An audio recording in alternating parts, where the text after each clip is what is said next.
I'm good. How are you? Good. If Congratulations. one of these chairs go missing, you can probably check my hotel room. Okay, I can do that. Congratulations, by the way. Thank Well, you. Thank you.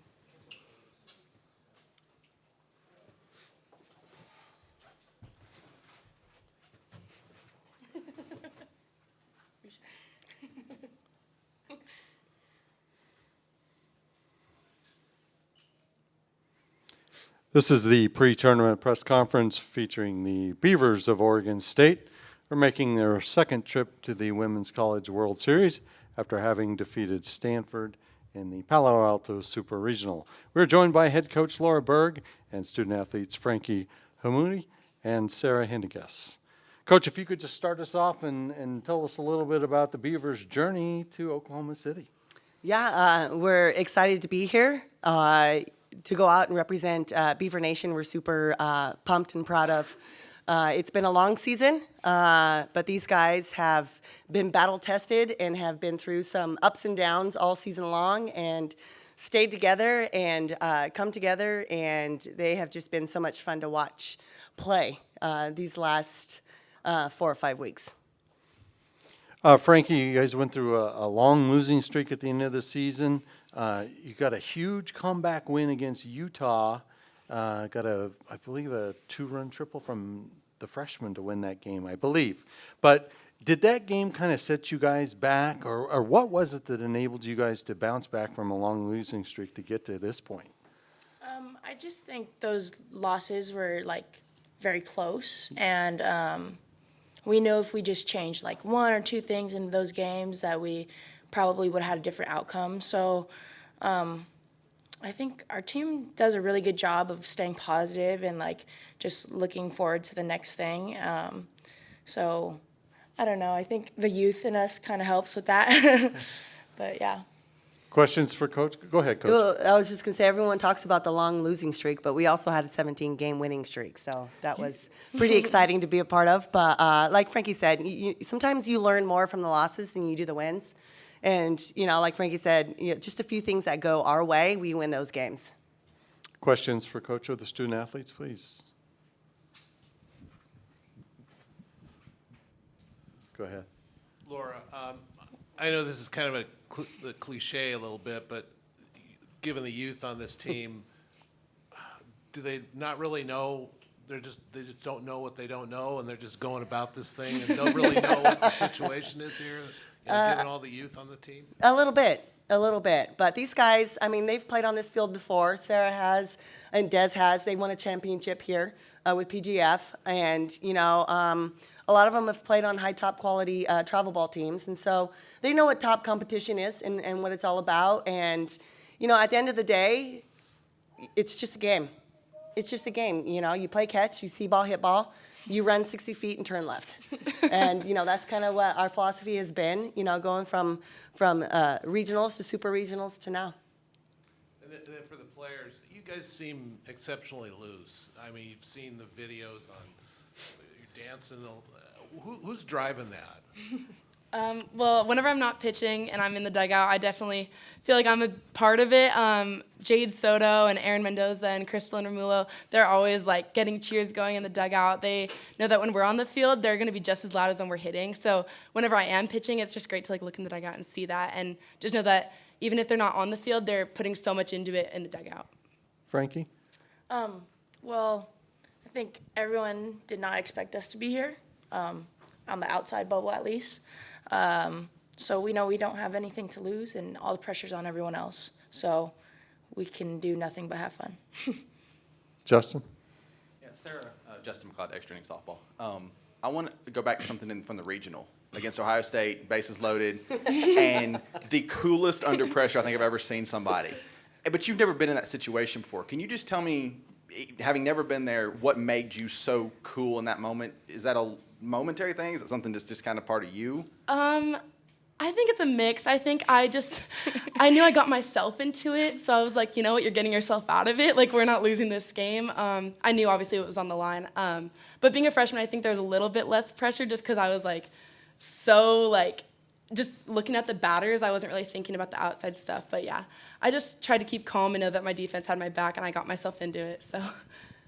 And I know I say this a lot about about Sarah. You know, the only thing you would, you know, when looking at her on the field, you don't see her as a freshman. The only way you would even know that she's a freshman is by on paper. So she does such an incredible job of how she holds herself out there on the mound.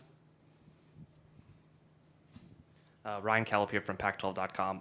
I'm just curious, for anyone that follows the Pac-12, everyone knows Mariah Mazon's one of the best players in the country, but what do you think about her having a chance on a national stage to really make a name for herself? Yeah, I am just so happy for Mariah. You know, she has done such an incredible job for our program, you know, all 4.5 years. We need to talk about the COVID year, but we knew the talent that we were getting when we got her, and I will say this to the day I die. Mariah Mazon should have been on Team Mexico for the 2020 Olympic Games.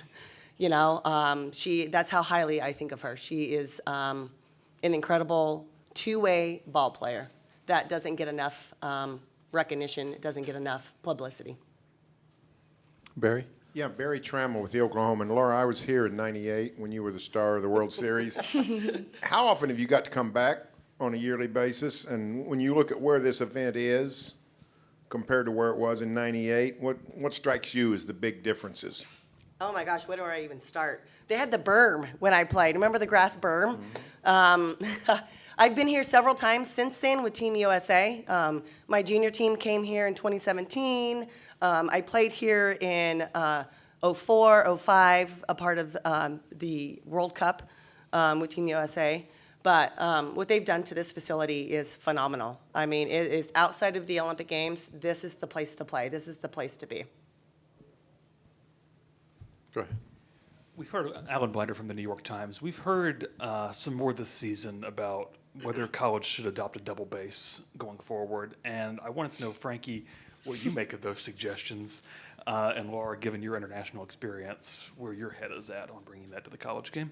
Start with Frankie, please. I would love that. I actually, in that COVID year, I had an injury with a collision at first base. So if there was a safety bag, it probably would have ended up a little differently.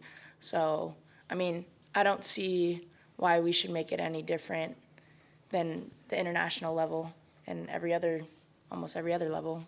So, Coach Berg? Absolutely, we need to have that safety bag. Without a doubt, we need that 100%. We'll go over here. Kate Rogerson from KEZI in Eugene. For Frankie and Sarah, playing at the Women's College World Series, I'm sure, is a dream come true for you. Has it hit you yet, one, the season you're having, and when you kind of saw the facility, you've been here before, but to be on this stage, has it kind of hit that moment? Have you felt it yet? Start with Frankie, please.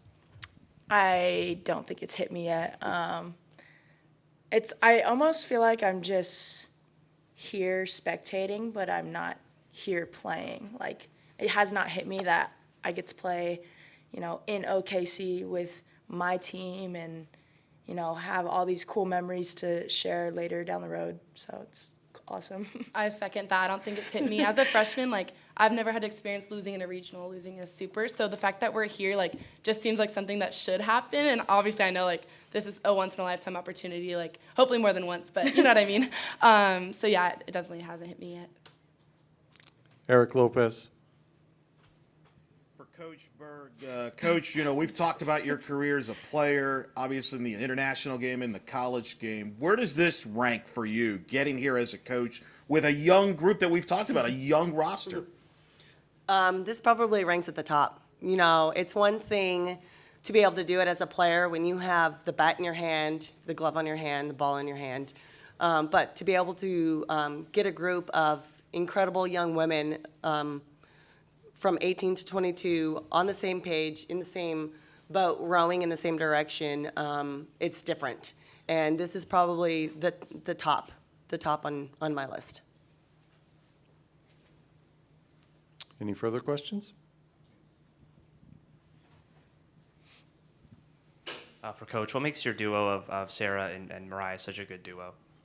They just work really well together. Mariah has done a great job of kind of taking Sarah under her wing and letting her know what to expect in Pac-12s. You know, knowing what to expect in regionals. And, you know, whenever Sarah has a question, she goes to Mariah, and Mariah is able to, like, kind of help her and guide her through it. And, you know, they balance each other out very well. You know, I can start Mariah in a game and bring Sarah in, or I can start Sarah and then bring Mariah in.